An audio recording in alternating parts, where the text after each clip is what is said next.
As Lee's mother, I was the last to know about a lot of things that was going on with Lee.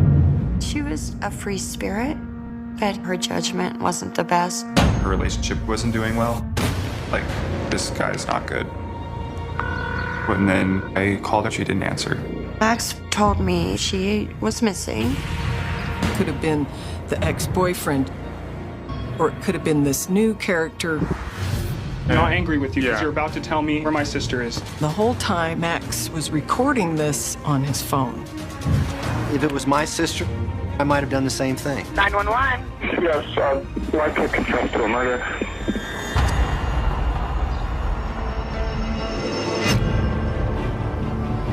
Here in Colorado, this region is known as Prison Valley.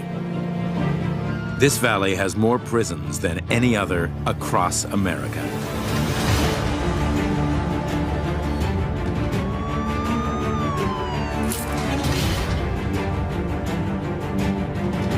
Some of America's most dangerous criminals are housed here.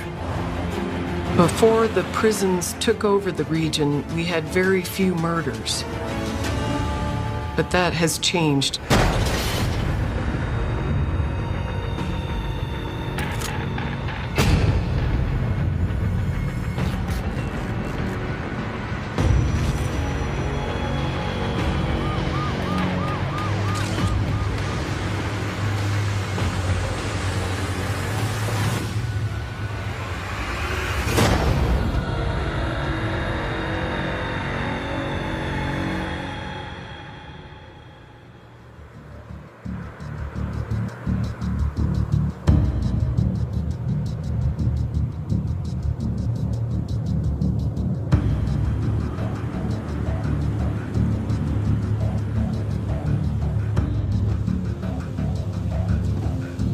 When we moved to Cotopaxi from California, the culture shock was real.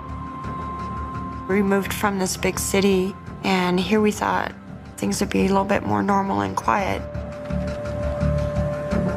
It astonished me when I found out that there's so many prisons in Fremont County.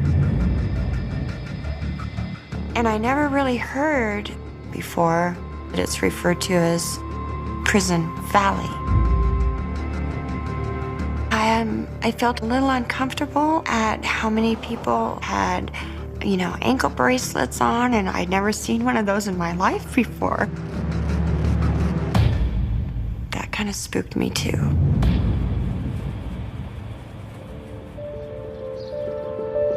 Cotopaxi is beautiful, by itself. From our bedroom, we could see the mountains. So we thought this is a perfect place to raise a family. I have 2 kids, Max and Lee. Lee, my daughter, was 18. She had such a good spirit. Lee would often irritate her brother because she would never leave him alone. So she followed him everywhere, and she just wanted to be like him. She just loved him so much. Lee was definitely a very warm, welcoming person. She was very outgoing. She had more friends that I can count on my fingers and toes. She was selfless and normally kept really good people close.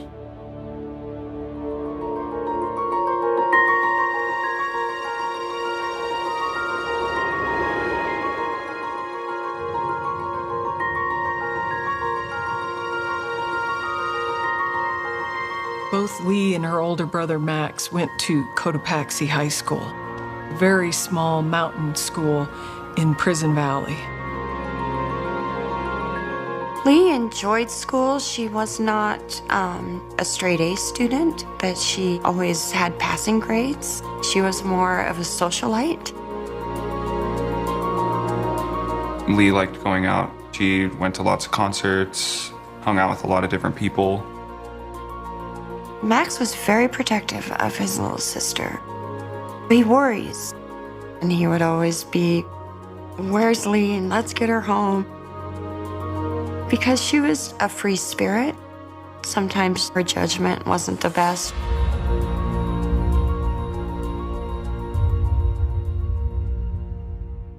2013, Max graduated Trinidad Community College.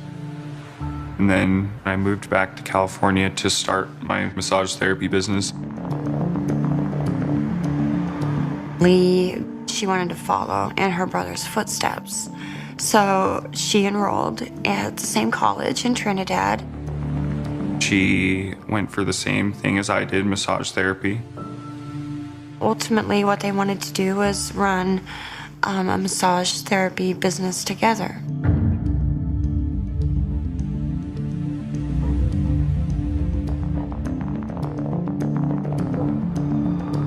Every once in a while, I would text her to see if she was doing okay. At first, her responses were quite positive, but over time, she texted me saying that she was having a hard time, she was depressed. Lee struggled with college. She was in a new school in a new place, so she didn't have anybody to really turn to. Trinidad is about 2.5 hours from where my mother lived. I knew from Max when he was in Trinidad that there wasn't a lot going on in that town. She missed us. She missed her family. She missed her brother a lot.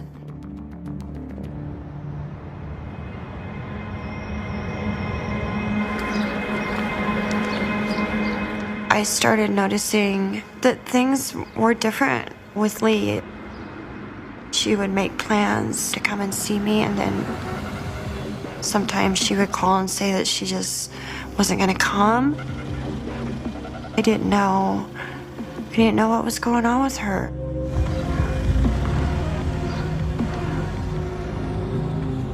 Lee did tell me that she met a guy.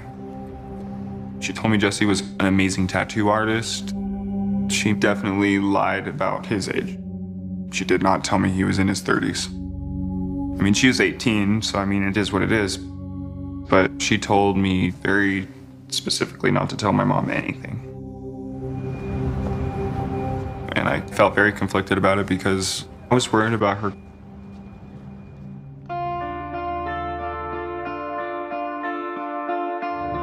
As Lee's mother, I was the last to know about a lot of things that was going on with Lee.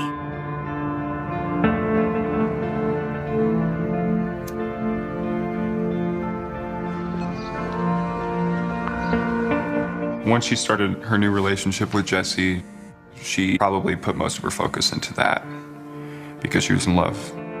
I didn't know how Lee was doing in college because she wouldn't answer the phone when I would call. She kind of told me there was something off.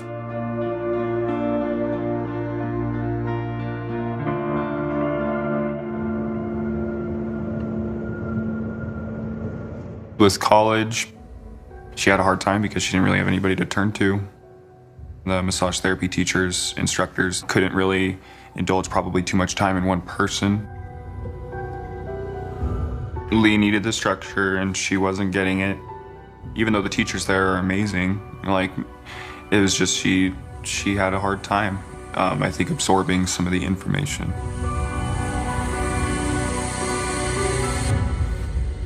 She lied to my mother, and I just kept telling us that she was doing well in school. She was definitely hiding stuff because she didn't want to hurt us.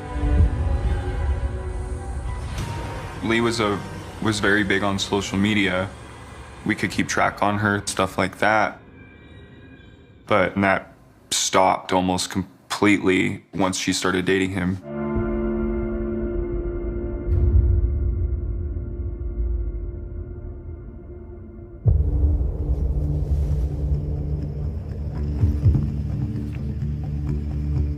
At some point, Lee started skipping classes. She told me that she moved in with her boyfriend, Jesse, and she was done with college. I told her she was going to be in debt if she didn't finish. I was upset at her. We would argue because I knew she was being dishonest about it, and because there was a lot of money on the line. I felt very conflicted about it because she didn't want me to tell my mom. I didn't want to push her away.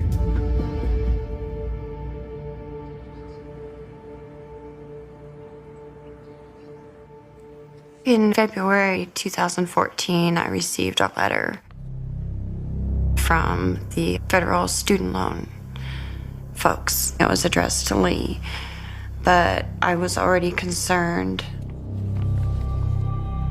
It's just something in my belly just says, you know, you need to open this.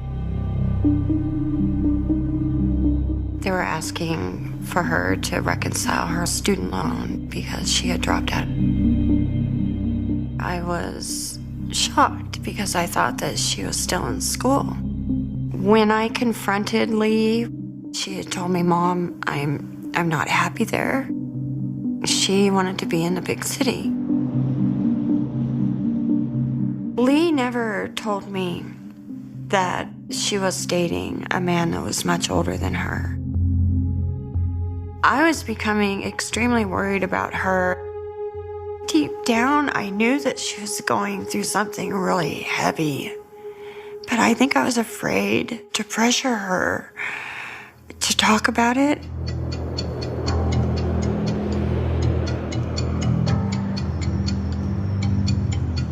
Lee didn't want to tell us what was happening. I think she was just really having a bad time. Her relationship with Jesse wasn't doing well. I found out about Jesse's drug use. He was dabbling with heroin. He's not a good person, in my opinion.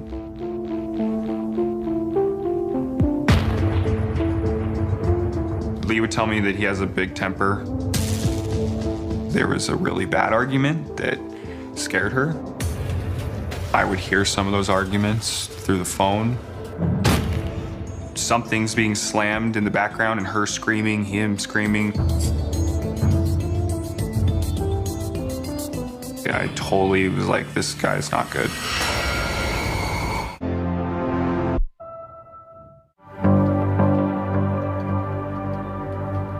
In late May 2014, Lee and her boyfriend had decided it was time to part ways. Lee and Jesse split up, and she was trying to find a job. I texted her about sending her some money. She didn't want to call my mom. I think she was just really having a bad time, and she didn't want us to be mad at her.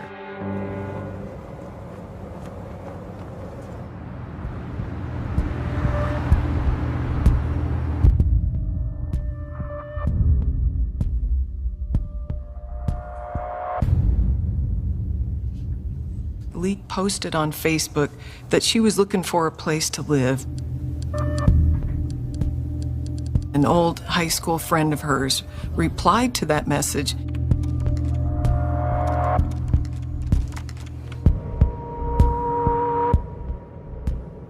She packed all her belongings in the car and headed to Westminster.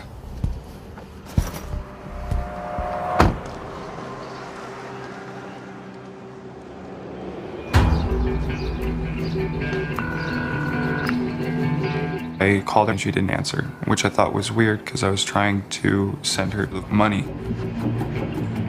So that's when I really started to worry about her being missing. Nobody had any idea at that point that things were going to get a whole lot worse.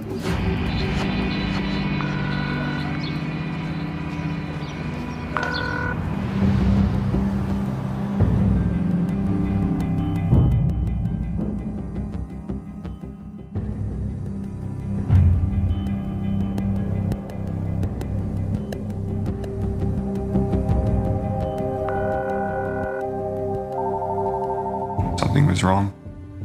It was very worrying to not get a hold of her. I called my mom. He told me she was missing. I remember my belly just started aching and I got scared. Max finally revealed to me that Lee was in a bad relationship. And this man had become involved with heroin. It broke my heart. I thought, oh my God, no. You know, not Lee. You know, she's so against all that stuff.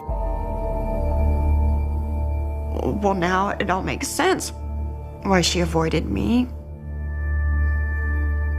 I had no idea about Jesse. I didn't know he existed. Max said that she was so afraid that if I knew that I would hate her. I wouldn't have hated her. I love her. And I tried to call Lee and it went straight to voicemail. Hey, you've reached Lee. I'm not here right now, so leave a message. Listen, right now, message me back right now, or else I will turn off your phone. We are scared for you right now. I pay your phone bill. You don't ignore me. And nothing.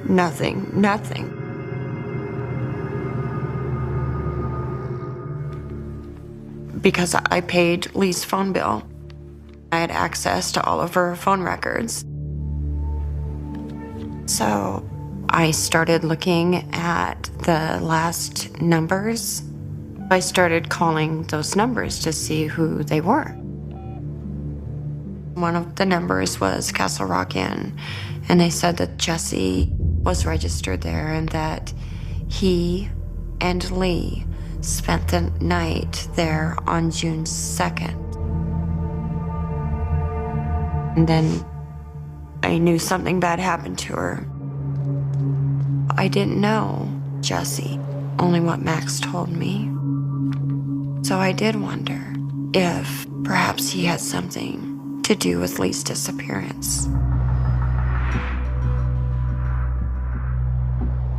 There was one number that kept on reoccurring on her activity page. And it was also the last number that she dialed. The number was in Westminster, Colorado. It's a little town outside of Denver. When I called that number, a man answered. I said, "This is Renee Jackson. I'm Lee Porter's mother, and I am looking for my daughter." And he told me his name was Chris Wade. He was very quietly spoken. He was polite, and he was friendly. Chris Wade told me that Lee was at his apartment on the 3rd. He said that she had made a post on Facebook saying that she was afraid that she was going to be homeless.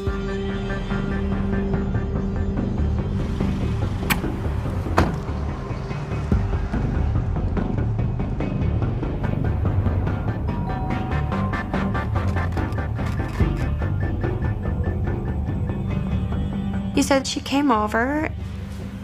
Christopher offered to let her stay at his house. She thought about it and then declined because they weren't friends. He said that she had got a message from her telephone and all of a sudden left. And he sounded concerned. He said he didn't know, that she was missing. He didn't say anything that made me suspicious of him. He was trying to be helpful.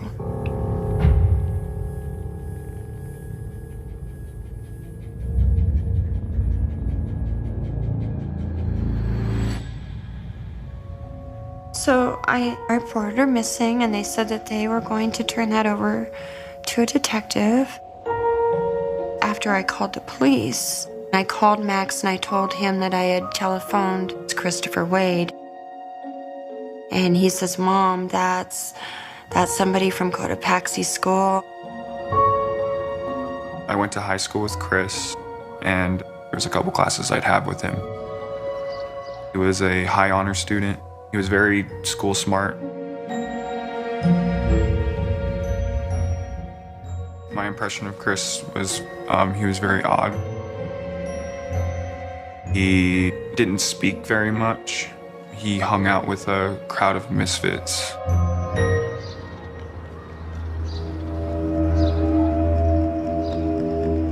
Having researched these numbers, Renee realizes there's no clear-cut answer as to who could have had something to do with Lee's disappearance. It could have been the ex-boyfriend, Jesse, or it could have been this new character, Christopher Wade.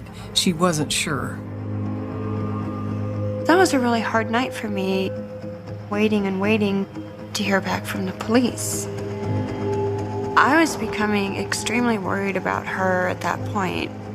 I didn't think she would have taken off without telling anybody. I didn't sleep. And then the sun's coming up. I get a phone call from the detective. And that's when I started feeling panicked. My stomach just... It was a feeling that something bad happened to my daughter. I knew it.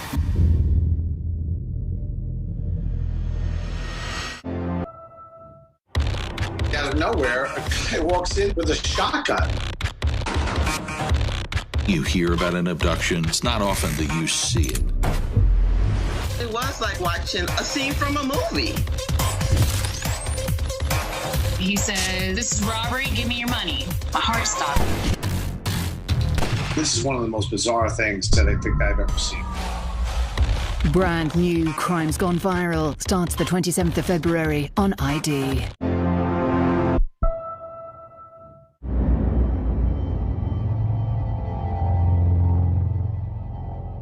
Well, Westminster Police Department became involved in this case when Renee Jackson called them. They went over and began talking to Christopher Wade, and they thought, well, let's see if he's the last person to see her. Let's see what information he can give us. Mr. Wade's statement was that she had posted something on Facebook. He had saw the posting on Facebook, reached out to her and said, "Is there anything I can do to help?" She actually came to his apartment around noon. They went to go have lunch, played video games for a little while. And then suddenly her phone went off and she got a text message from someone and she had to go. He said he followed her outside the apartment into the parking lot. An unknown man in a truck came into the parking lot. She got into the truck and they drove off, and that was the last he saw of her. And so the issue in this case is we didn't know if there was a crime or not, so we couldn't connect anything to that apartment. But Westminster Police Department went to the parking lot where Christopher Wade lived, saw that Lee Porter's vehicle was still in that parking lot.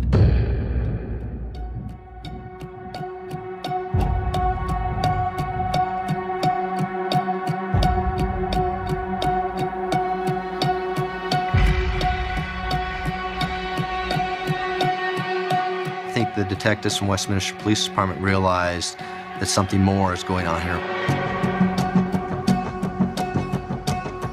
I heard from the detective, and he was telling me what Christopher Wade told him of Lee getting into a white truck, and that wasn't what he told me. Wade told the police department a different story than he told me. And that made me very suspicious of him.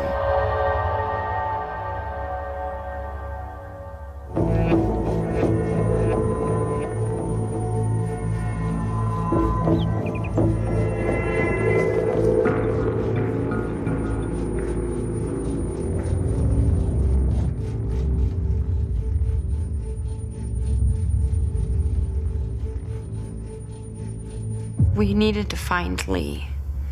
We needed to find Lee. We needed to spread the word that she was missing. Some of Lee's friends started making missing persons posters. And so Max flew in from California. We all went to Westminster, going into stores to see if anybody had seen her. This was a high-profile case, got lots of media attention.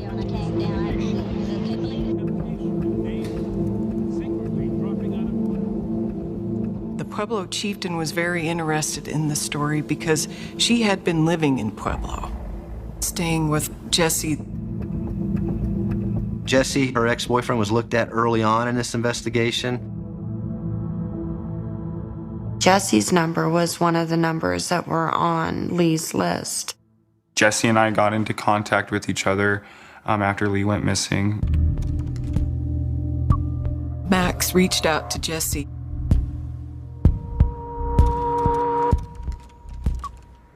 And Jesse didn't know anything about Lee's disappearance.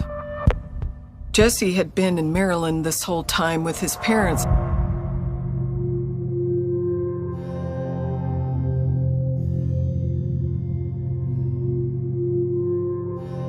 He was ruled out because he was not in the area at the time of her disappearance.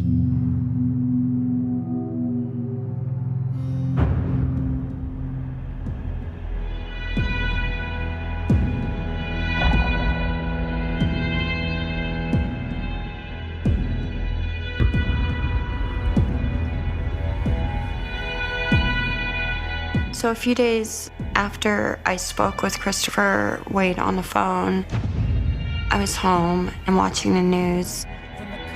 This man that I'd never seen before on the television being interviewed about my daughter. That was the first time I really ever saw Christopher Wade. Tried texting her, I've tried calling her, left her some messages on Facebook, and haven't heard anything back from her. There was something very odd about him. I felt it was overly detailed. I was shaking my head thinking he wasn't a friend of hers. They weren't friends. All I knew was what my gut was telling me. My gut was telling me that my daughter was no longer alive.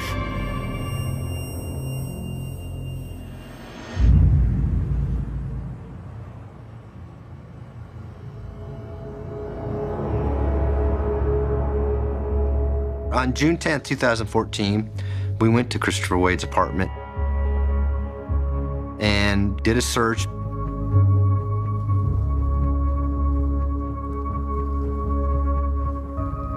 The apartment was a complete mess. The sheets were off his bed. Now the story changed. According to him, she initiated sexual contact with him.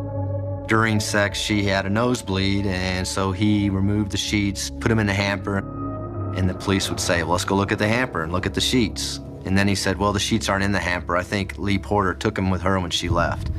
Makes no sense. There was a knife found in Mr. Wade's bedroom next to his mattress in the bedroom. There was no obvious blood on the knife that detectives could see at the time. But they immediately recognized that something wasn't right with him. He's telling us a story that's not true.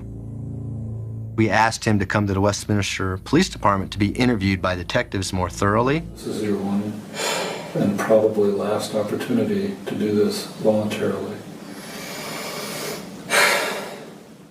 Is when he got confrontational, and shortly after that, he asked for an attorney. I maintain my innocence, but I would like a lawyer.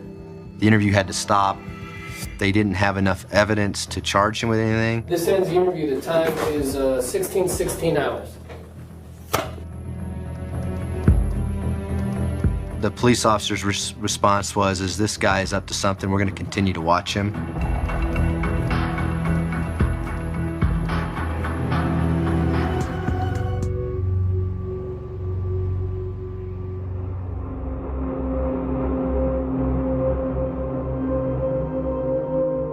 I started doing more investigating. I started talking with Christopher, trying to find her. At first I believed him and I was trying to figure out what car she got into. He kept changing his story in different ways subtly, which was weird. I wanted to meet him, but I didn't want him to think I was trying to meet him to accuse him. So we spoke to him on and off for about a week. He was getting upset because he was starting to become investigated by the police, and he was saying that we were blaming him. I talked to him very nicely, really subtly. All in all, I gained his trust.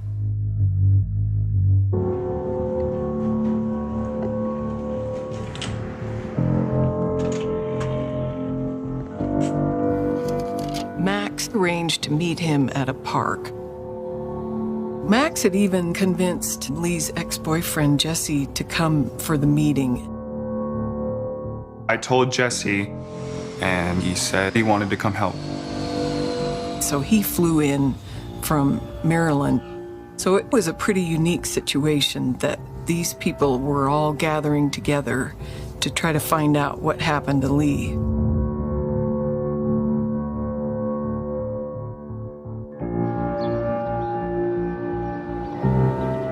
So Max and Jesse met with Christopher Wade at this park.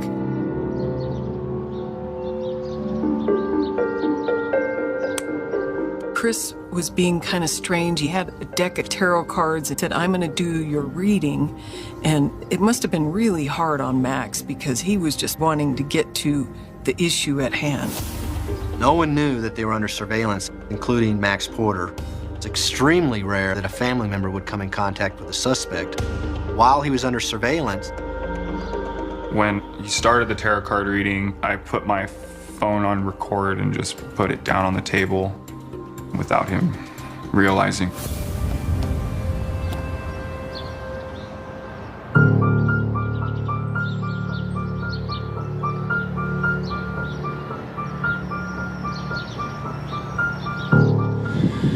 The deck could be saying about some of the perceptions of me, or it could be just indicating that there's a sense of paranoia about it.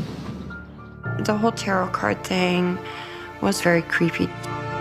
Okay, he's gonna just interpret cards how he wants his story told. Chris, we just really need to know, man. I know. Look at me right in my eyes. Dude, where is she? I don't know where she is right now. Max just started hammering him with questions. You know what happened. I can tell you. We can tell you. I can tell you. Yeah, I know. Where is she? Chris, please. They're gonna find out, man. They're gonna find out eventually. It's gonna eat you up. They're gonna know what happened, man. You know it's the right thing to do. I know. Chris. And I told him I'd forgive him if he told us. I was like, I won't hold grudges. I won't hold it to you, man. We will forgive you. I will forgive you. Okay. You tell me right now what happened to my sister. You know what happened to my sister? Yes. he said, okay, I'll tell you what happened. You have every right to be angry with me for... Just tell me that. For lying to you, and... I'm not angry with you because you're about to tell me where my sister is. Tell us right now. Start talking, please. I'm trying to find... I know. Just start letting it out, man. I know it's hard. You gotta let it out right now. I just need to know. Okay. The first part of my story was right. She did text me and asked to come over because she was feeling really depressed. We went out and for a while we were talking. She played video games with him. She tried to kiss him. He tried to stop her, supposedly. When he said that, I immediately accused him of that being It just came out of me. I was like, she wouldn't try to kiss you. That's a lie. She wouldn't do that, dude. She wouldn't do that. Chris, stop lying. She wouldn't do that. I'm not lying. Okay. Keep going. I'm sorry. I'm sorry. Keep going, buddy. And they had sex, according to him, and then he said that afterwards she tried to ask him for money. He wouldn't give it to her, so supposedly she grabbed a knife and tried to stab him. She grabbed the knife that I keep by my bed. He said that he grabbed onto her neck and he held on to it, and the knife was in between them, and oh God.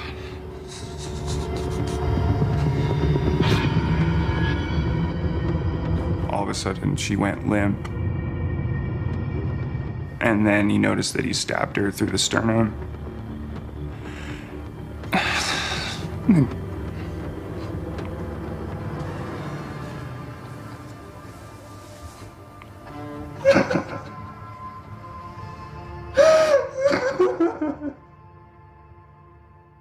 And I dropped her. She landed on the floor. I turned her over to check and make sure she was still alive. And I checked the pulse and didn't find anything.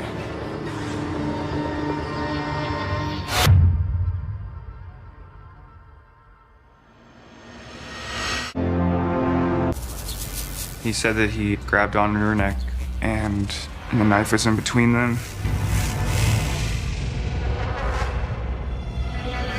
You lying. You killed my daughter.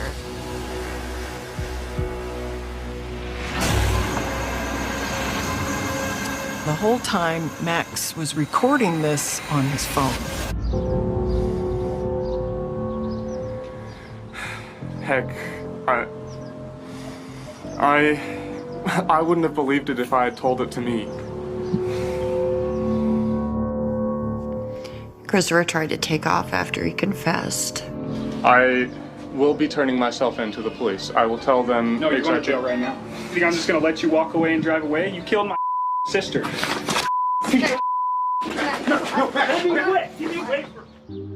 Max stopped him from leaving, punched him in the eye, and had him call 911. 911. Yes, I'd like to confess to a murder. Okay. The case is into the disappearance of Lee Porter.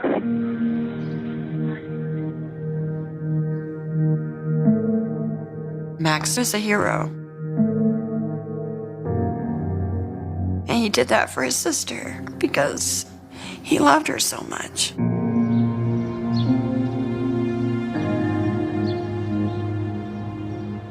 This is the first time in my 27 years as a prosecutor that I've ever seen a case where a family member has gone to someone and actually get a confession. If it was my sister, I might have done the same thing.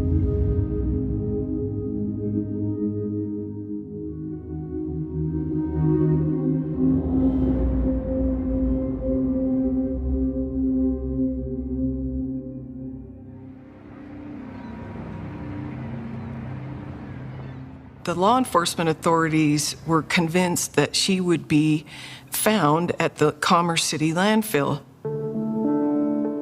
And they found a lot of little things like Lee's clothing, her purse, her wallet. Unfortunately, we were not able to find Lee Porter's body. Christopher Wade told the police he didn't want to disrespect her, so he redressed her.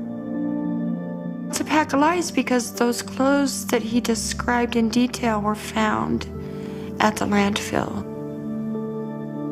We feel wholeheartedly that he lied, and she was not in that dump, and he did not do with her what he told the police he did with her. Prison Valley is a vast region. When you start looking at it, there are so many places that she could be. There's so much nothing out here. She could be anywhere.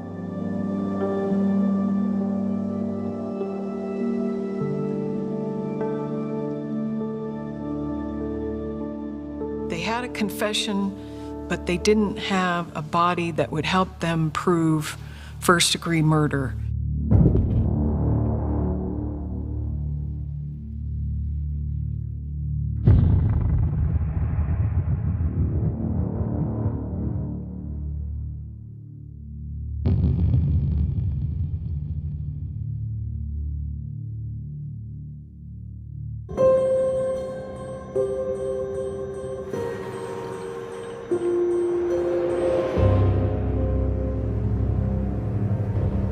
because there was no trial. We got the DA files. I started learning about some of the facts.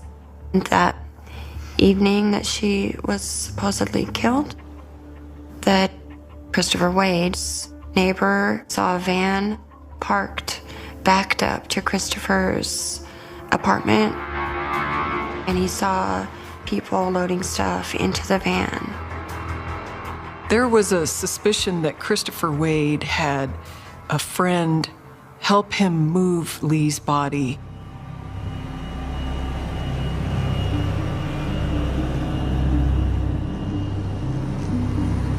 Renee did some investigating on her own, and she found this van. Prison Valley is a vast region, but we found that it was on a property adjacent to a friend of Christopher's.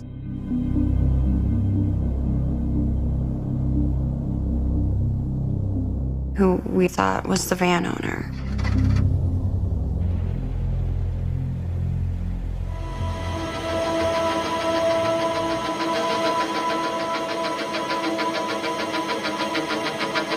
What Renee and Max did was extraordinary.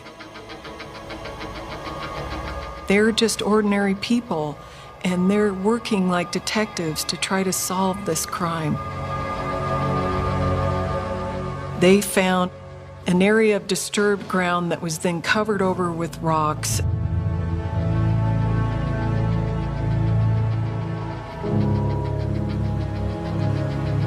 The sheriff's office was notified by Lee's mother that her body may be somewhere here, hidden in Fremont County. There's very few people in this area. It is very rural, and I believe that's why areas like this may have been chosen to hide a body. It's not the first time that it's happened. Fremont County Sheriff's Office obtained a search warrant to dig. I felt strongly that we should locate Lee's body, and we owed it to her and her mother to help her locate that. I can't imagine how difficult that is for a parent. We're on this property at least 3 different times, but we were not able to locate Lee's body.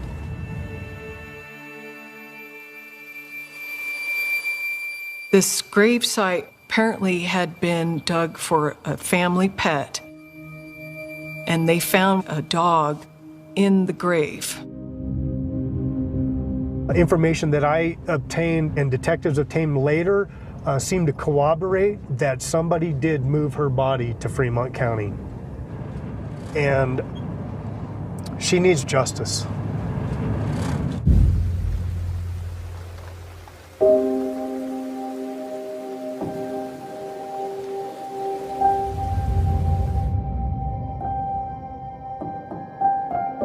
Here we are now in 2019. She's not been recovered still. And every day,